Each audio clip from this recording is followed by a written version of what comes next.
This is Lecture 1.2, a continuation of Part 1 of the book Design After Capitalism. In this lecture, I focus on Chapter 3, which is called Design, Capitalism, and Economic Theory in the Post-Industrial Era. In the early 1970s, things began to change, and there are, again, many different factors here. A lot of these factors do point to the way that new technologies, particularly new communication technologies, allowed for globalization of labor, globalization of production, etc. But this turning point in the 1970s has led us to the phase that's generally called post-industrial, or sometimes referred to as late capitalism. And so a name in the book in 1961 is the moment when the first programmable industrial robot appears in American manufacturing. This was the Unimate robot, first appeared in a GM factory in New Jersey, and in one shift, could do the work that was previously performed by 3 shifts of many employees. And so this introduction of robotics and automation in the automobile industry, which was really sort of the leading industry of American industrial capitalism, starts to point the way towards a dramatic recomposition of social and economic life in late 20th century America. That less jobs were necessary in order to produce, the goods consumed by society. That different forms of technological evolution and communications could send jobs to other parts of the world, and so on. And so the term post-industrial or post-industrial society was really popularized by the sociologist Daniel Bell in his 1973 book, The Coming of Post-Industrial Society. But it refers to a society that reaches this stage when the economy shifts from predominantly producing goods, such as physical goods, built goods, physical products, construction, etc., to primarily providing services. And so in a post-industrial economy, technology, information, and service delivery become more valuable than the manufacturing of goods. And so where this tipping point happened in the United States is not exactly clear. It's probably sometime in the 1960s, actually, but the impact of this transition began to be felt most distinctly in the 1970s. And so this is also this idea of post-industrial society is also what is typically meant by the idea of late capitalism.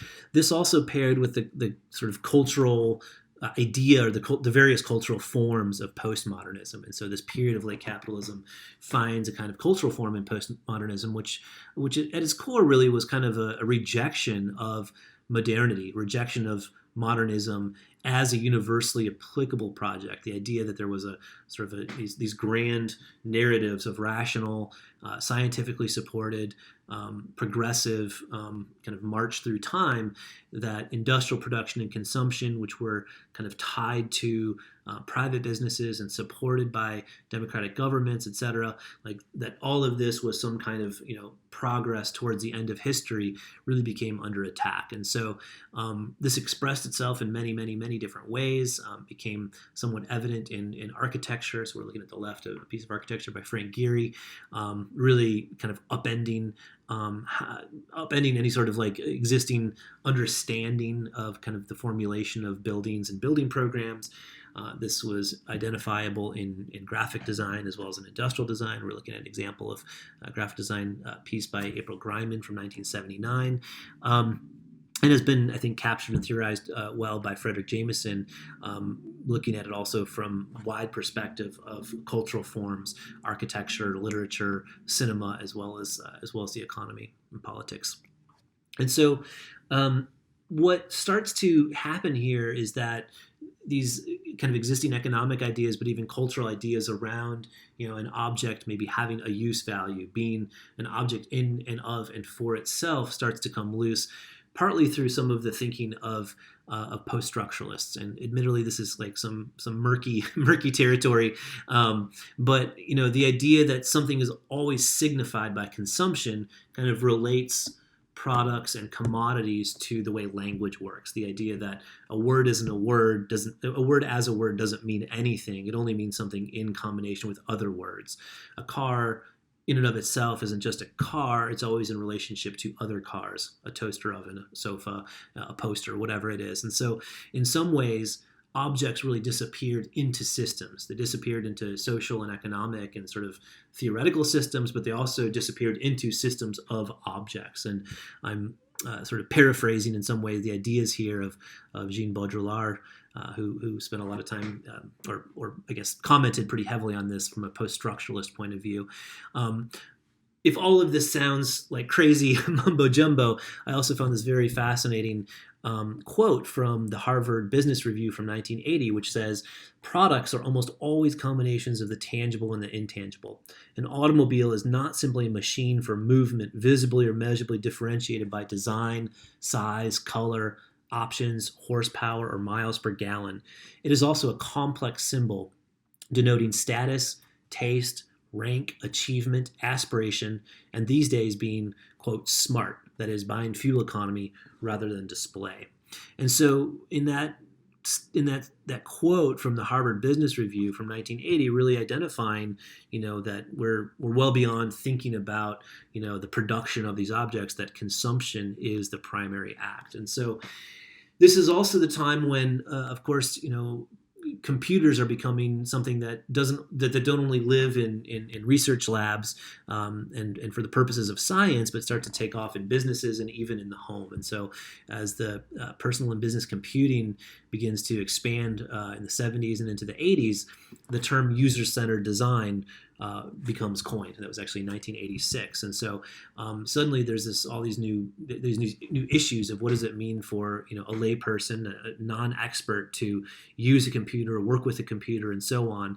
And the idea of user-centered design was really born within this kind of psychological perspective on how people understand what they're doing, how they think about what their goals are, how they engage with symbols, interfaces, and objects. And so whether or not, the designers who were using these ideas were actually studying psychology, really had any psychological, expertise or not, these ideas really began to shape the methods that designers were using to think about users' needs. And 1 year later, 1987, the new term was usability. And so quoting Whiteside and Wixon, the authors who coined that term usability, they say usability exists in the experience of the person. If the person experiences a system as usable, it is. A commitment to designing for people means that at base, we must accept their judgment as the final criterion for usability. And so if it's unclear how these things are sort of stitching together, the idea is suddenly that things become very relative. If a user finds something usable, it is usable. Very, very different from the idea that there is a kind of top-down hierarchical system of good design that brings people together in a shared kind of understanding of society, et cetera. So we can see inside all of these shifts kind of the underpinnings of what we probably sort of know or understand, even if we don't say it too explicitly, which is that brand and experience really became the principal concerns of design, and that brand meant so many different things. It didn't just mean the look of the graphic identity or sort of the look and the feel of the object, but every possible way that we might experience or subjectively understand what a business was up to. And experience became, again, any one of those touch points that we might have with some kind of offering, whether that's in the marketplace, in our homes, at work, and so on. And so, again, I think the combination of these swirling ideas of postmodernism, post-structuralism, and the kind of issues around usability really gave birth to these kind of twin concerns of contemporary design. At the same time, the major shifts in the economy where sort of national level capitalist industrial production was becoming something much more global and diffuse led to a new kind of economic thinking, and again, there's a lot more history here to this, but generally speaking, a new space of economic policies that have come to be called neoliberalism, referring to the fact that they are kind of a new uptake on liberal economic ideas from the neoclassical period. And so this quote from David Harvey says, "Since the 1970s, a, quote, neoliberal consensus has emerged or been imposed, in which the state withdraws from obligations for public provision in fields as diverse as housing, healthcare, education, transportation, and public utilities, such as water, energy, even infrastructures. It does so in the interest of opening up these arenas to private capital accumulation and exchange value considerations. And so what Harvey's hitting on is that what's maybe different about neoliberalism from earlier liberal forms of economy and from economic policies that came during the post-war boom is that those things that had previously been considered public goods or public services or even public resources were increasingly opened up to privatization in the hopes that privatization would make them more competitive, make them better, but also make money off of them. And so underlying this is this belief that the market, the free market, the idea that everything can be bought and sold and has a price tag, that the market can do things better and more efficiently than any bureaucracy or any kind of non-competitive enterprise, that it is truly competition that allows things to improve, allows innovation to happen, and so on. And this is really, I think, also tied into later in the 1970s, but into the beginning of the 21st century, the somewhat brief but meteoric rise of design thinking. And so we're looking here at a 2004 cover of Business Week magazine featuring the founders of IDEO, titled "The Power of Design." And really what I think that was happening is that design's ability to demonstrate creative, productive, making of objects, making of services, making of symbol systems became something that was kind of exported as a more generalizable skill set. The idea that design thinking could apply to problems that were well beyond designing products or designing identity systems or brands, that we could apply the sort of formula of design thinking to social problems, to political problems, and so on. This also sort of emerges in a moment when the foundations of the internet and the digital infrastructure that we largely inhabit in the 21st century began to take off. And so there was a tech boom in the 1990s that really built a lot of the infrastructure that supports many of the things that we do digitally today. And so it's the logics of an evolving neoliberal capitalism really began to take hold as new forms of ownership and new forms of labor were made possible by the internet. And through all of this, a new kind of material emerged to really show extreme value, and that, of course, is data. And so the emergence of the digital economy really had to do with the value that could be placed on data. Data was always useful to businesses and business operations, but in a digital context, it's much easier to capture, much easier to store. You can gather much more of it. It's sort of spilling out of production lines everywhere, and suddenly it becomes far more useful and thus far more valuable for business interests.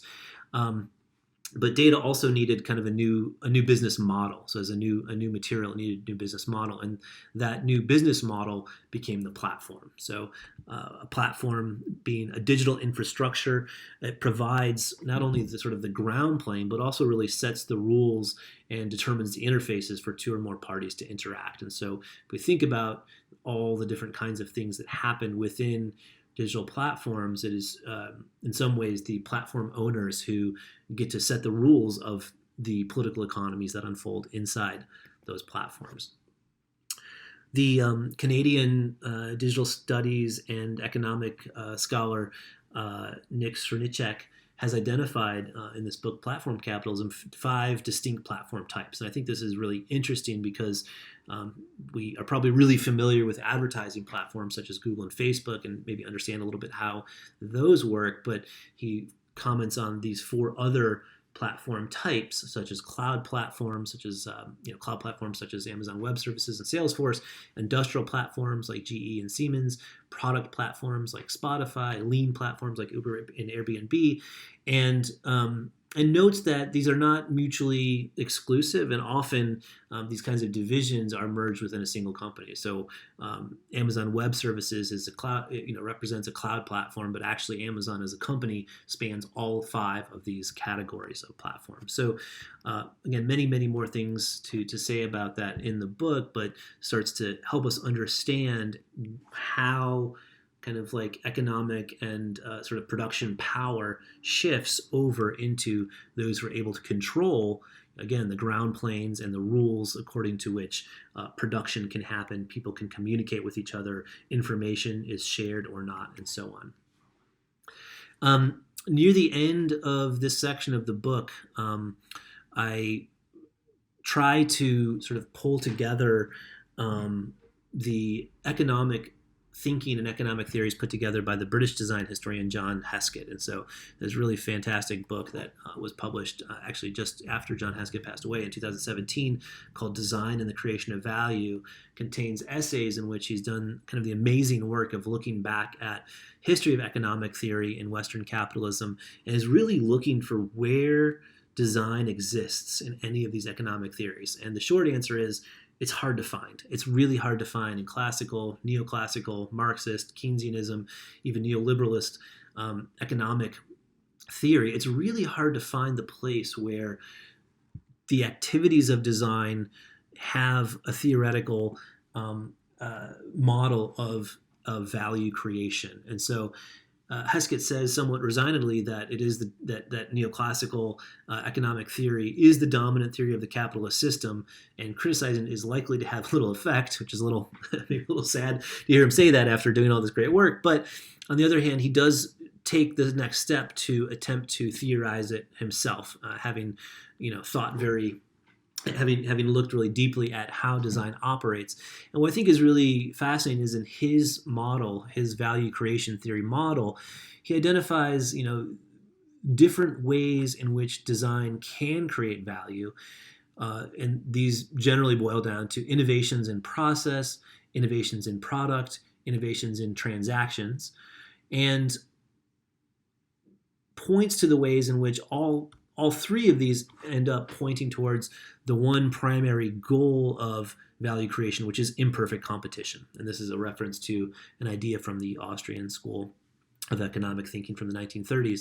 But the idea that imperfect competition becomes really the guiding principle, the way that design is valuable, which I think is really, really fascinating, but I wonder if that's not entirely limiting, that all of the history of economic thinking and all of the ways in which design is or is not present in that history boils down to a new theory that tries to find a really primary place for design, and its sole function is imperfect competition. So to summarize this part of the book, the history of design is fully intertwined with the history of capitalism and its attendant economic theories. In the 1970s, the pivot toward post-industrial, digital, and knowledge-based capitalist economies really challenged design to adapt its methods, and it largely did through things like brand experience, user experience design, usability, etc. In the 21st century, the production of brands and the production of experiences have become design's primary forms of value creation. Designers operationalize flows of material resources, labor resources, and desires. Design's instrumental role in the production of material culture is intimately tied to a historical system of institutions, laws, rules, customs, and logics that foreground private property, private enterprise, and competition in both production and consumption.